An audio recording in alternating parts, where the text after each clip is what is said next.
Hello అండి. ఈరోజు పాలకూర ఉల్లికారం ఎలా చేయాలో చూద్దామండి. ఎప్పట్లా పప్పు ఫ్రై అలా కాకుండా కొత్తగా ఇలా ట్రై చేయండి, చాలా బాగుంటుందండి.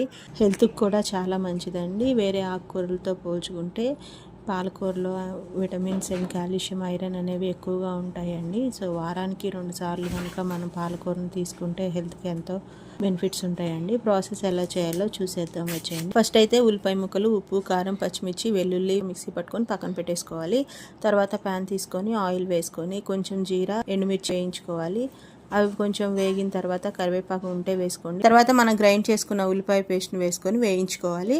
కొంచెం పసుపు వేసుకోవాలండి. అది కొంచెం వేగిన తర్వాత పాలకూర కడుక్కొని కట్ చేసుకున్న పాలకూరను కూడా వేసుకొని ఒక 10 మినిట్స్ అలా మూత పెట్టుకొని మగ్గించుకోవాలి. ఆయిల్ పైకి తేలుతుంది కదా, అలా దగ్గర పడేంత వరకు ఉంచుకొని సర్వ్ చేసుకోవడమేనండి. ఒకసారి మీరు కూడా తప్పకుండా ట్రై చేయండి. Thank you for watching.